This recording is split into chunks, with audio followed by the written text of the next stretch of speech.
22장. 그러므로 다윗이 그곳을 떠나 아둘람 굴로 도망하매 그의 형제와 아버지의 온 집이 듣고 그리로 내려가서 그에게 이르렀고, 환난당한 모든 자와 빚진 모든 자와 마음이 원통한 자가 다 그에게로 모였고, 그는 그들의 우두머리가 되었는데 그와 함께한 자가 400명 가량이었더라.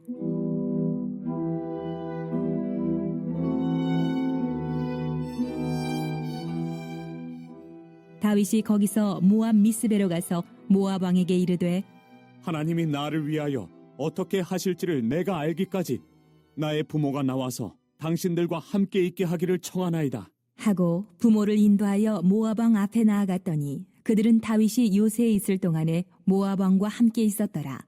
선지자 갓이 다윗에게 이르되, 너는 이 요새에 있지 말고 떠나 유다 땅으로 들어가라. 다윗이 떠나 헤렛 수풀에 이르니라.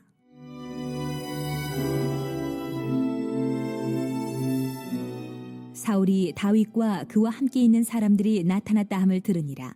그때에 사울이 기브와 높은 곳에서 손에 단창을 들고 에셀나무 아래에 앉았고, 모든 신하들은 그의 곁에 섰더니 사울이 곁에 선 신하들에게 이르되, 너희 베냐민 사람들아 들으라.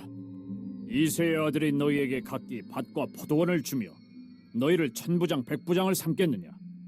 너희가 다 공모하여 나를 대적하며 내 아들이 이새의 아들과 맹약하였으되 내게 고발하는 자가 하나도 없고, 나를 위하여 슬퍼하거나 내 아들이 내 신하를 선동하여 오늘이라도 매복하였다가 나를 치려하는 것을 내게 알리는 자가 하나도 없도다. 하니 그때에 에돔 사람 도액이 사울의 신하 중에 섰더니 대답하여 이르되, 이새의 아들이 노베 와서 아히두베 아들 아히멜렉에게 이른 것을 내가 보았는데, 아히멜렉이 그를 위하여 여호와께 묻고 그에게 음식도 주고 블레셋 사람 골리앗의 칼도 주더이다.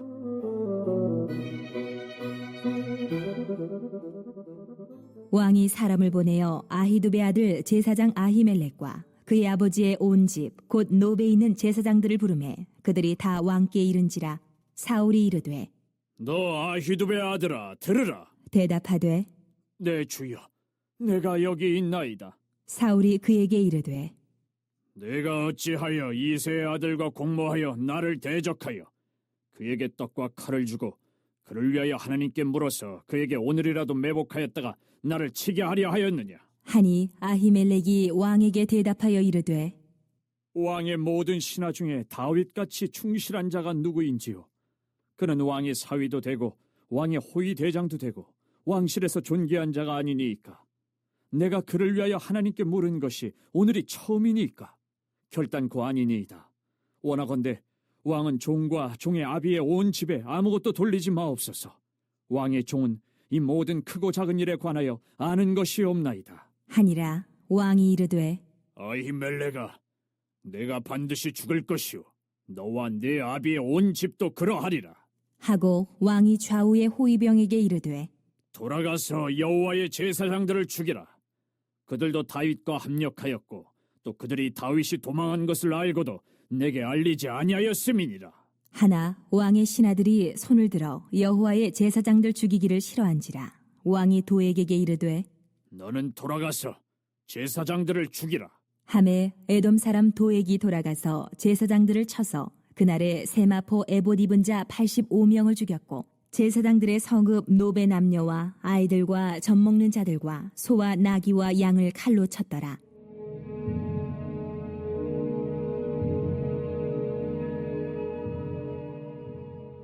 아히두베 아들 아히멜렉의 아들 중 하나가 피하였으니 그의 이름은 아비아달이라.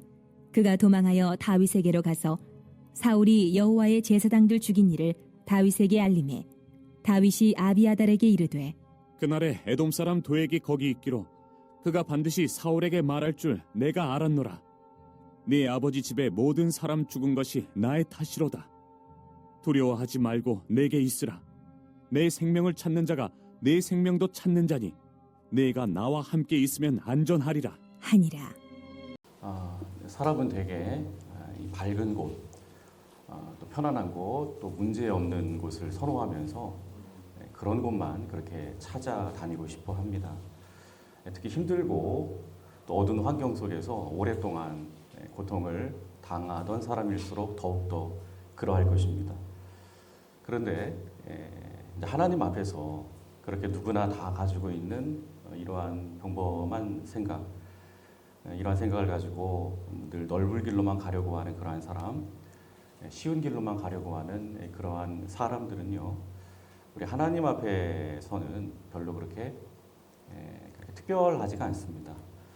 여러분, 하나님 보시기에 좀 하나님이 특별하게 생각하는 사람, 그래서 더 나아가 하나님이 그를 인정하시고 또 하나님께서 그를 귀하게 쓰시기를 원하는 그러한 사람들, 그럼 어떤 사람일까요? 저와 여러분들은 늘 하나님 앞에서 그저 평범하게 보이는 사람들이기보다도 좀 특별하게 보이며 또 하나님 마음을 감동케 하며 하나님의 손에 붙들려서 아름답고 위대하게 쓰임받는 그러한 복된 인생들이 다 될 수 있기를 주님의 이름으로 축복합니다. 그러려면 어떻게 하면 좋을까요? 특별히 오늘 22장에서 소개하고 있는 이 다윗처럼 그렇게 한번 살아보시기를 바랍니다. 특별히 21장에서 소개하고 있는 다윗과 오늘 22장에서 소개하고 있는 다윗의 모습은 180도 완전히 달라진 모습으로 우리에게 새롭게 보여주고 있죠. 특별히 오늘 본문을 보시면 자신을 죽이려는 이 사울을 피해서 이 다윗이 도망간 곳이 있습니다. 그곳이 어딘지 우리 1절을 다 같이 봉독해 보겠습니다. 자, 시작.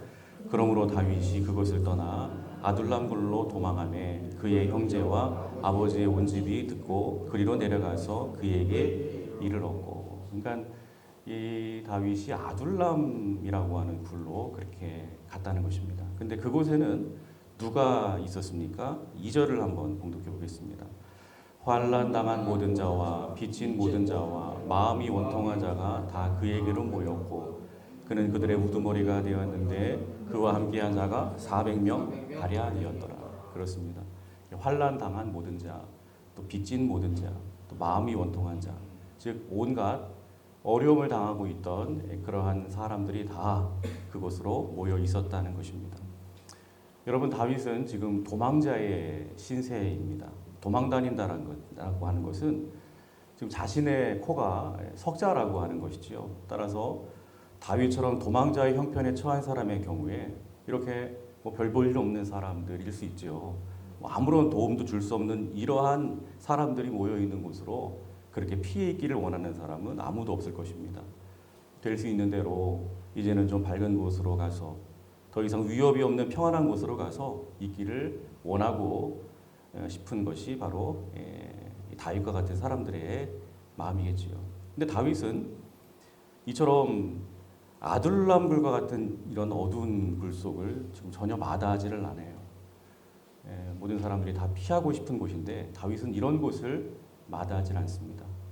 그리고 그곳에 들어간 다윗은 어떻게 하죠? 자신과 같이 억울함과 또 고통과 또 상처투성이의 그런 사람들을 위해서 자신을 빛처럼 불사르기를 원했습니다. 그래서 2절을 다시 보시면 특별히 아둘람 굴로 간 다윗이 어느새 그곳에 우두머리가 되었다 이렇게 말씀하고 있지요. 다윗이 왜 우두머리가 되었을까요? 왜 그곳에 있는 사람들이 모두가 다윗을 그렇게 따르게 되었을까요? 이유 없이 다윗을 따르지는 않았겠지요. 그렇습니다. 아무런 가치 없는 참으로 비천하고 초라한 자신들일지라도 그런 자신들을 위해서 정말 마음을 다해서 목숨을 다해서 섬기려고 하는 다윗의 모습을 보고 이들이 감동한 것이 아니겠습니까? 그래서 다윗을 사랑하게 되고 또 존경하게 되고 따르게 된 것이지요. 그렇습니다. 이처럼 어두운 곳일지라도 그곳에서조차 절대로 낙심하지 아니하고 그 어두운 곳을 환하게 밝히기 위해서 최선을 다했던 이 다윗, 이처럼 수많은 동역자를 얻었습니다. 그리고 마침내 그들을 기반으로 해서 훗날 이스라엘의 왕으로 등극하는 놀라운 은혜와 축복을 이 다윗이 누리게 되었다는 것이죠. 여러분, 우리 예수님도 마찬가지입니다. 우리 예수님 하늘의 영광, 또 빛나는 곳, 또 화려한 곳, 밝은 곳, 얼마든지 예수님은 그곳에 사실은 어울리는 그러한 분이시죠. 그분이 곧 이 세상의 모든 영광 위에 영광 중에 계시는 하나님이시기 때문에 그곳에 계셔야 하는 그러한 분이십니다.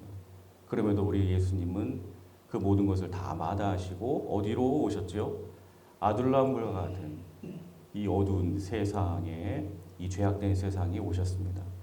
그리고 마태복음 20장 28절의 말씀처럼 인자가 온 것은 섬김을 받으려 함이 아니라 오히려 섬기려 하고 자기 목숨을 많은 사람의 대성물로 주려 함이니라. 이 말씀처럼 예수님은 아둘람굴과 같은 이 어두운 세상을 구원의 빛으로 환하게 그렇게 밝히시기 위해서 자신의 목숨을 아낌없이 십자가에 내놓으시고 죽도록 섬기셨습니다. 그리고 예수님의 이 같은 아름다운 섬김을 통해서 아둘람굴과 같은 이 어두운 세상은 밝은 세상이 되었고, 또 세상을 밝히신 우리 예수님은 마치 다윗처럼 진정한 우리의 영원한 주군이 되셨고 영원한 왕이 되신 줄로 믿습니다. 그러므로 여러분, 다윗처럼 그리고 우리 예수님처럼 정말 아름답게 쓰임 받기를 원하십니까? 하나님의 일꾼 되기를 원하십니까? 어디를 가든지 존경받고 사랑받는 삶을 살기를 원하신다면 오늘 다윗처럼, 그리고 우리 예수님처럼 어두운 곳에 거하는 것을 여러분 결코 마다하지 마시기를 바랍니다. 우리 하나님은 지금도 찾고 계세요. 다윗처럼 아둘람굴과 같은 이 세상을 리더하면서 하나님께로 이끌 멋진 하나님의 일꾼들을 부단히 찾고 계십니다. 그래서 지금도 부단히 때로 우리를 저울에 달아보세요. 시험해 보십니다. 다윗을 그 어두운 아둘람굴로 보내시고 그곳에서 이 다윗이 어떻게 하는지 이렇게 유심히 살펴보신 하나님은 저와 여러분들도 때론 이렇게 어두운 곳으로 인도하실 수 있습니다. 그리고 그곳에서 우리가 어떻게 행동하고 또 어떻게 대처하고 어떻게 반응하는지 유심히 그렇게 지켜보십니다. 여러분, 혹시 어두운 환경 가운데 여러분들이 계십니까? 아둘람굴과 같은 그러한 형편에 여러분들이 처해 계십니까? 부디 오늘 이 다윗처럼 그곳에 빛이 되어 주시기를 바랍니다. 아무리 어둡고 힘든 곳일지라도 절대로 낙심하지 마시고 또 불평하고 원망하지 마시고, 그렇게 어두운 곳이기에 그렇기 때문에 내가 우리 예수님처럼 밝은 빛이 되어주겠노라는 그러한 믿음을 선포하면서 여러분 인내하시고 섬기시고 또 섬기시기를 바랍니다. 하나님께서 여러분들의 그 모습을 보시고 감동하실 것입니다. 그리고 우리의 그 어두움 중에서라도 마다하지 않고 최선을 다하는 아름다운 섬김을 통해서 그 어두운 곳을 밝은 곳으로, 평강이 넘치는 곳으로, 천국 같은 곳으로 변화시켜 주실 것이고, 또한 모든 사람들로부터 존경받고 사랑받는 자리에 다윗처럼 서게 되는 축복을 반드시 허락해 주실 줄로 믿습니다. 부디 오늘도 때론 주어진 현실이 너무나도 어둡고 힘들어서 밝은 곳을 찾아 떠나고 싶을 때마다 이렇게 어두운 곳에 때론 머물게 하시는 하나님의 나를 향한 온전한 뜻을 여러분들이 발견하시고 어두운 곳에서 빛을 찬란하게 발하시는 하나님의 신실한 종들이 다 되시기를 주님의 이름으로 축원합니다. 이어지는 본문을 계속 보시면 이와 같은 삶을 사는 이 다윗과는 전혀 다른 선택을 하는 한 사람이 등장하고 있지요. 그게 누구죠? 바로 에돔 사람 도액이라고 하는 사람입니다. 근데 8절에 보시면 이제 이 사울이 막 분노를 합니다. 아니 그 누구도 이 다윗에, 내가 쫓고 있는 이 다윗에 대한 정보를 제공해 주는 사람이 없다. 그러면서 막 분노를 할 때에 그의 곁에 있었던 이 도액이라고 하는 자가 자기가 눈앞에서 본 그 목격한 모든 일에 대해서 고스란히 사울에게 고자질을 합니다. 실은 제가 얼마 전에 목격을 했는데요. 다윗이 아히멜렉 제사장을 찾아갔습니다.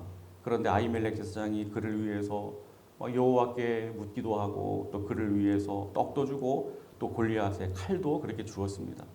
이렇게 고자질해서 결국 도액이 하게 된 일이 무엇이죠?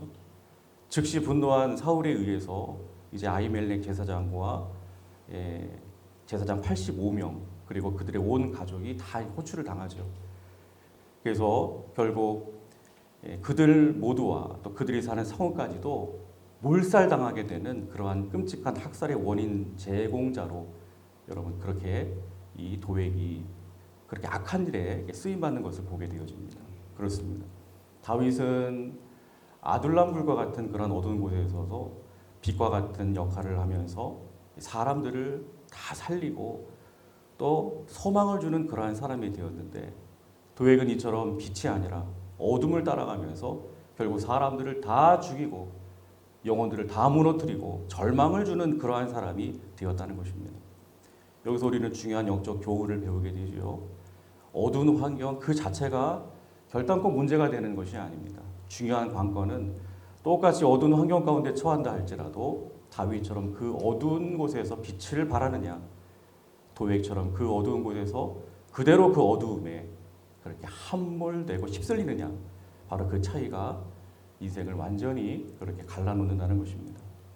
여러분, 다윗은 어두운 곳에서도 그 어두운 곳을 환하게 밝히기 위해서 자신을 촛불처럼 태우려는 선택을 했을 때 하나님께 귀하고 아름답게 쓰임받는 그러한 길로 마침내 이스라엘의 왕의 길로 그렇게 나아갔습니다. 그러나 도액은 어두운 곳에서 오히려 자신의 그 어두운 욕심과 욕망 속에 자신을 더욱 함몰시켜 버렸기에 결국 사람들을 다 죽이고 어둡고 비참한 도구로, 그렇게 사탄의 도구로 그렇게 쓰임받으며 그 인생이 아주 비참하게 끝나 버렸다는 것이죠. 여러분, 오늘 우리도 선택의 기로에 서 있습니다. 내가 속한 자리가 때로는 아둘람굴 같고 어둡고 힘들고 답답한 자리일 수 있습니다. 바로 그때 우리는 두 가지 길을 선택하여 걸을 수가 있습니다. 도액처럼 그 어둠 속에 그대로 함몰되어서 그저 원망하면서 다른 사람들 시기하면서 어떻게 하면 내가 이 어둠을 한번 모면해 볼까 하면서 누구에게 내가 한번 빌붙어 볼까 하면서 오로지 자기 욕심과 이익만을 쫓으면서 그렇게 살아가면서 스스로 그 어두움을 벗어나려고 도모할 것인가? 아니면 다윗처럼 모든 것들을 하나님께 맡기고 나를 이 어두움 가운데 거하게 하신 하나님의 뜻이 분명히 있겠지 하면서 그곳에서도 빛을 발하며 남을 살리고 세우는 그러한 삶을 살 것인가? 하나님은 오늘도 우리에게 묻고 계십니다. 때론 우리를 아둘람굴과 같은 어두운 곳에 놓으시고 이렇게 물으십니다. 너는 다윗의 길을 갈래? 아니면 도액의 길을 갈래? 부디 오늘 다윗처럼 아둘람굴 같은 자리에서도 환하게 빛을 발하는 하나님의 사람들 꼭 되시기를 주님의 이름으로 축복합니다. 그래서 우리의 삶을 통해서 어두운 모든 곳이 소망의 빛이 환하게 비춰지는 역사가 있게 되어지고 또 영혼들이 다 살아나게 될 뿐만이 아니라 우리의 삶도 다윗처럼 멋지게 쓰임받는 존귀한 인생의 주인공들을 다 될 수 있기를 우리 주님의 이름으로 간절히 축원합니다. 기도하겠습니다.